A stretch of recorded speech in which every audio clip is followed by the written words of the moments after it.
बाद एक्सरसाइज पे चलेंगे। चलिए हम लोग ट्रिग्नोमेट्री का बेसिक चीज़ जानने के लिए प्रयास करते हैं। अगर बात करें ट्रिग्नोमेट्री चैप्टर का अगर बात करें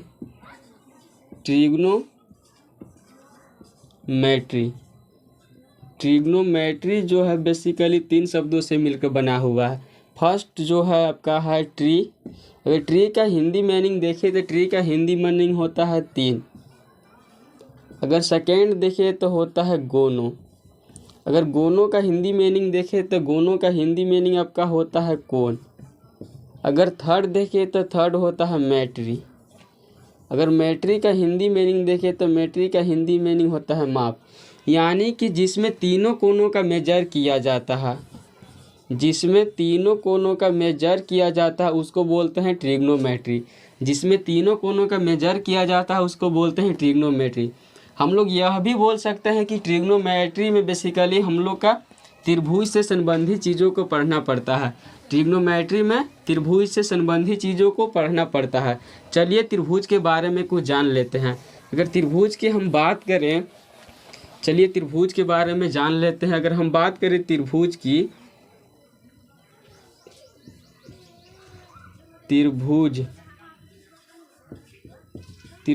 अगर बात करें ट्रायंगल,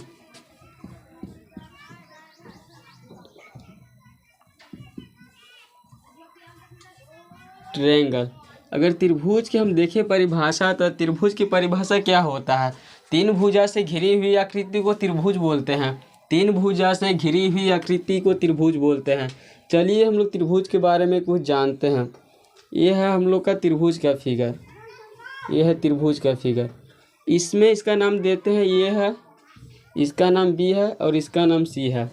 त्रिभुज में 3 शीर्ष होता है। ये शीर्ष ज्वाइंट जो है शीर्ष है, एक ये शीर्ष है, एक ये शीर्ष है, 3 शीर्ष होता है। और त्रिभुज में 3 कोण भी होता है, एक ये वाला कोण, एक ये वाला कोण, एक ये वाला कोण। त्रिभुज में 3 भुजा भी होता है। यहाँ से कुछ इसका ये भुजा ये वाला है और ये भुजा है, और यहाँ से ये जो है आपका भुजा है। यानी कि त्रिभुज में ये जो हम लोग देखें इसको बोलते हैं शीर्ष, इसको बोलते हैं शीर्ष बोलते हैं। ये वाला जो है इसको बोलते हैं कोण, इसको बोलते हैं कोण, यानी कि एंगल। इसको हम लोग बोलते हैं, इसको साइड बोलते हैं, यानी कि भुजा यानी कि साइड। अगर त्रिभुज की हम लोग टाइप के बारे में बात करें, अगर बात होती है त्रिभुज की टाइप कि त्रिभुज की कितना टाइप होता है, चलिए त्रिभुज के अब हम लोग टाइप देख लेते हैं। अगर त्रिभुज की टाइप की बात अगर होती है तो त्रिभुज के चलिए टाइप देखते हैं। अगर बात करें त्रिभुज की टाइप के बारे में, त्रिभुज, ट्रायंगल, अगर इसको हम लोग 2 भाग में बांट दिए हैं, त्रिभुज को 2 भाग में बांट दिए हैं। एक बांटे हैं कोण के आधार पे, एक बांटे हैं भुजा के आधार पे। चलिए हम लोग भुजा के आधार पे देखते हैं त्रिभुज। भुजा के आधार पे, भुजा के आधार पर देखिए, भुजा के आधार पे त्रिभुज जो होता है 3 तरह का होता है। एक होता है समबाहु त्रिभुज,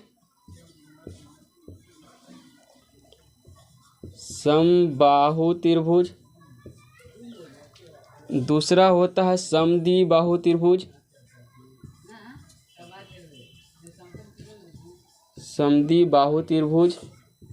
और तीसरा होता है विषमबाहु त्रिभुज।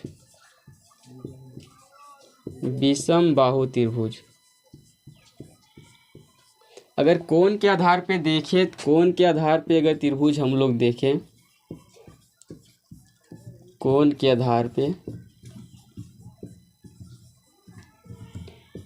आधार पे अगर हम लोग त्रिभुज देखें तो इसका भी होता है, फर्स्ट जो होता है समकोण त्रिभुज,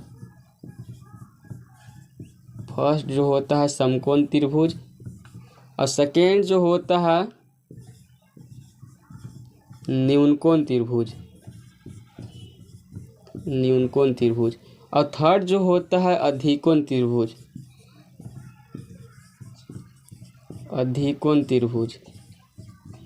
अधिकोण त्रिभुज।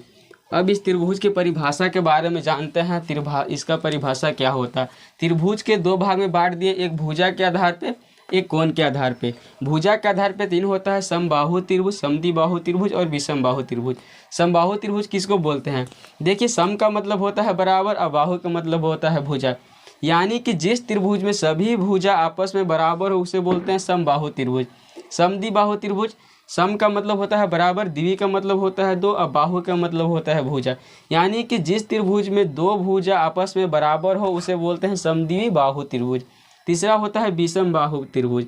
विषम का मतलब होता है अलग अलग और बाहु का मतलब होता है भुजा। यानी कि जिस त्रिभुज में तीनों भुजा अलग अलग हो उसे बोलते हैं विषम बाहु त्रिभुज। अब चलिए कोण के आधार पे देख लेते हैं। कोण के आधार पे भी तीन होता है, समकोण त्रिभुज, न्यूनकोण और अधिकोण त्रिभुज। समकोण त्रिभुज किसको बोलते हैं। वैसा त्रिभुज जिसमें एक कोण 90 डिग्री का होना चाहिए उसे बोलते हैं समकोण त्रिभुज। न्यूनकोण त्रिभुज किसको बोलते हैं।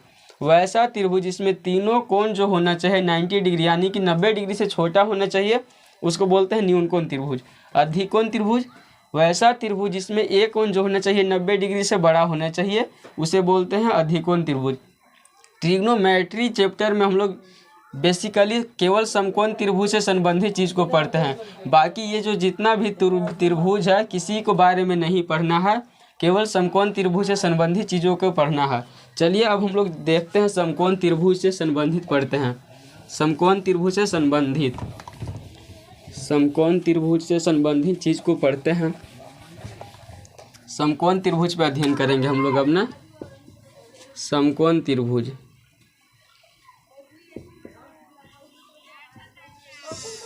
समकोण त्रिभुज पर अध्ययन।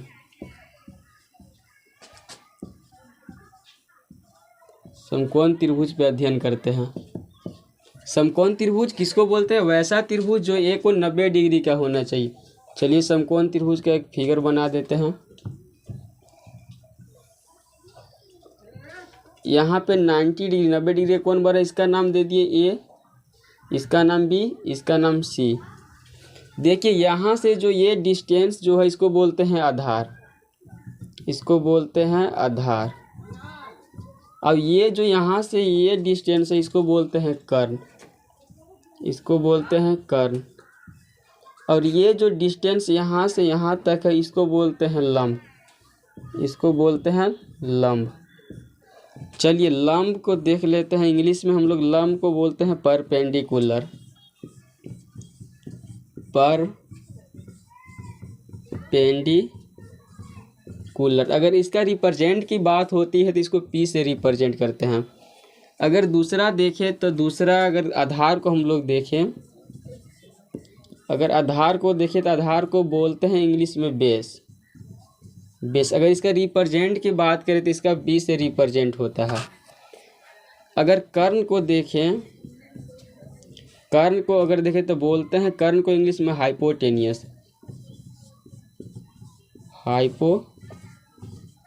हाइपोटेनियस। इसको एच से रिप्रेजेंट करते हैं, एच। पाइथागोरस प्रमेय यह बोलता है, पाइथागोरस प्रमेय यह बोलता है कि हाइपोटेनियस का स्क्वायर इक्वल टू परपेंडिकुलर का स्क्वायर प्लस बेस का स्क्वायर बराबर होता है। यानी कि ये दोनों भुजा जितना होगा दोनों का योग अकेले होता है कर्ण का योग। जैसे कि अगर दिखा ये है, ये बी है, ये सी है।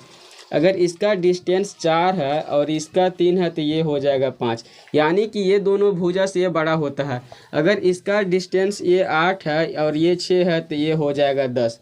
यानी कि ये दोनों भुजा से बड़ा होता है कर्ण। अब यहाँ से हम लोग कुछ फार्मूला देख लेते हैं। फार्मूला जो बनता है, अगर फार्मूला की बात करें, यहाँ से अगर फर्स्ट फार्मूला देखें कर्ण, अगर कर्ण स्क्वायर अगर निकालना हो गया तो कर्ण स्क्वायर बराबर फार्मूला का होता है कर्ण स्क्वायर इक्वल टू, कर्ण स्क्वायर इक्वल टू होता है लंब का स्क्वायर प्लस आधार का स्क्वायर। तो हो जाएगा लंब का स्क्वायर प्लस आधार का स्क्वायर, आधार का स्क्वायर। अब देखिए हम लोग इसी फार्मूला से एक और फार्मूला बन जाएगा। अगर यहाँ देखिए शुरू हम लोग देखें कर्ण का स्क्वायर, कर्ण स्क्वायर इक्वल टू फार्मूला देखिए। अब देखेंगे केवल कर्ण बराबर, अगर कर्ण बराबर देखें तो यहाँ स्क्वायर था, स्क्वायर हटाएंगे तो इधर रूट चढ़ेगा तो रूट चढ़ा देंगे।